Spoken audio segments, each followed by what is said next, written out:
ဒါပြင်ရှင်းလိုက်ပြီ ဒီရောက်ကြီး ဒီကောက်ရှင်းလိုက်မလား ဟောမလုံနဲ့ဘေဘီရဲ့လုံပါတယ်ကိုယ်ရှင်းတယ်နော်အမြဲတမ်းလည်းကိုယ်ရှင်းတယ်နော်ဘူးကိုလေးပဲ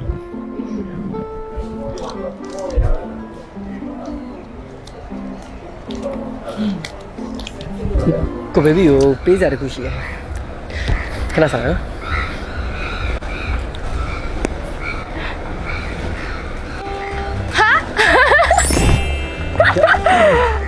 ဒီတော့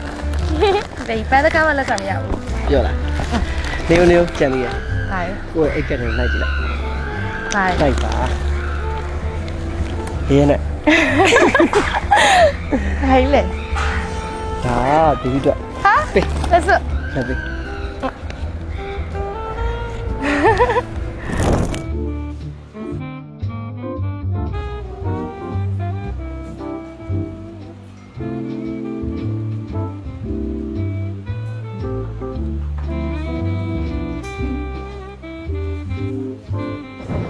ရလေးလိုက်လောက်ပါနော် ဟုတ်လားဟုတ်မှာ ဒီမှာအပြင်းစင်းလက်ကားလုပ်ပြီးရလေပြီးတော့အချိန်နဲ့တိတ်ပြီးရတော့အမြဲလာလို့ခဲ့ဇူးလေးပါလို့ရှော့ပါ အော်မအခု6လပိုင်း73ရက်နေ့နဲ့9လပိုင်း73ရက်နေ့ဒီဆိုင်အောင်လက်သေးလေးနဲ့ဗီဒီယိုလေးတက်တော်လေးတင်ပြီးလိုက်အများကြီးရတဲ့လူလေးရကိုစုလေးပေးအောင်ပါမှာ ဒီရက်ကိုစုပေးပါမှာ ဟုတ်တယ်မ ဘာစု ဟုတ်ပါစုလဲဆိုမှပထမစုက10သိန်းဒုတိယစုက9သိန်းနဲ့တတိယစုက3သိန်းပြီးတော့နှစ်သိန်းစုက1သိန်းအားပြီးတော့လက်သေးလေးရဲ့လက်ဆောင်တက်ပေးအောင်ပါမှာ ဟာအဲ့လိုလို့ရှိရင်မလက်သေးအများဝယ်ပြီးတော့အိမ်မှာ vlog လေးရိုက်ရမယ်နော် ဟုတ် မအိမ်မှာလုံးဝကွက်ကိုဆိုစိတ်တိုင်းမကြောက်ဒီမှာကြောက်ပိုးသက်ပြီးသားပစ္စည်းလေးနဲ့တေချာတက်တက်ရက်လေးလုပ်ပြီးတော့စိတ်တိုင်းကြလို့အမြဲလာလိုက်လို့ အော်မပြီးတော့ဆိုင်မှာသိန်းပဲဖို့ရတာနဲ့စဉ်းစားနေဒီဘန်ကောက်သွားရမယ်ကိုကိုလေးလက်ဆောင်ရအောင်ပါမှာအဲ့ဒါကို9လပိုင်းကျန်9တောင်ယူမှာ ဘာကတော့တော့ပါ ဟုတ်တယ် 6လပိုင်းယူပြီးမှာ ဟုတ်တယ်မှာ ဘယ်နှစ်ရောက်ယူမှာ 9ရောက်မှာ 9ရောက်တယ်အဲ့ဒါဒီတိမ်ဘယ်ပုံများလာဝင်ရမယ်နော်ဟာမှာချစ်တော့ကပ်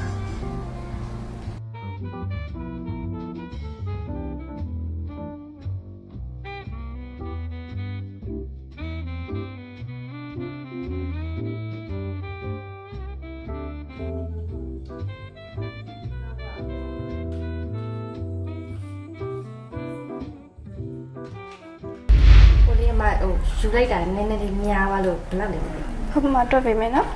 ဟိုအများကြီးရောလက်ကားကြီးပြီလား ဟုတ်လက်ကားကြီးက15ခုထပ်ဆိုရပါတယ်ရှင် ဟာအဲ့ဒါလက်ကားကြီးရ မ6သိန်းနဲ့3000ကျပါတယ် ဘယ်နှခုလောက်ဖြစ်သွား အခု20ပါရှင် အဲ့ခဏနိုင်မှာပတ်စံနေလာလို့တခြား โอเค ဟယ်လိုကိုကိုဘေးဒီမှာလက်သေးဝယ်တာပတ်စံမလောက်တော့လို့တသိန်းလောက်အကောင့်နဲ့ထည့်ပေးပါ ထည့်လိုက်မယ်နော် ပြီးတော့အမအပြင်မှာမိုးတွေချိန်နေမိုးရတော့မှလားမသိဘူးဘေးကားမပါဘူးလာခေါ်လို့ ခုချက်ချင်းထွက်ခဲ့ပါဘူးမေမေရဲ့ဘယ်နားမှာလဲ ဟာဘေးတို့စားမုတ်စားနေကြတယ်ကြာကုတ်တဲ့လမ်းမိုက်တီးတာအမဓမ္မစိန်နာလားဓမ္မဝိဟာရ ဓမ္မစိန်ထားပါရှင် ဓမ္မစိန်နာလည်းရှိတယ်အဲ့ဓမ္မစိန်နာလည်းအပေါ်ဘက်ခြံဝင်ခဲ့လိုက်အမစလင်းနာလည်းရှိတယ် โอเคโอเค ပြီးရတာ ငါလည်းကြည့်အောင် အော်လွှဲလိုက်တာဒါပဲဒါ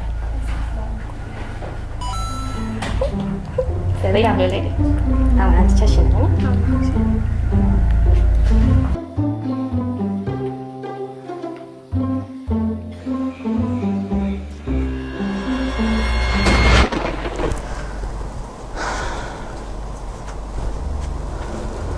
ဟာအိမ်မမညာပဲဒီလိုကောင်လေးမျိုးအိမ်မထဲမှာပဲရှိရပါနင်တော့အဲ့လိုကောင်လေးမျိုးပြင်မှာတွေ့ဘူးလားအဲ့လိုကောင်လေးမျိုးပြင်မှာတွေ့ဘူးလား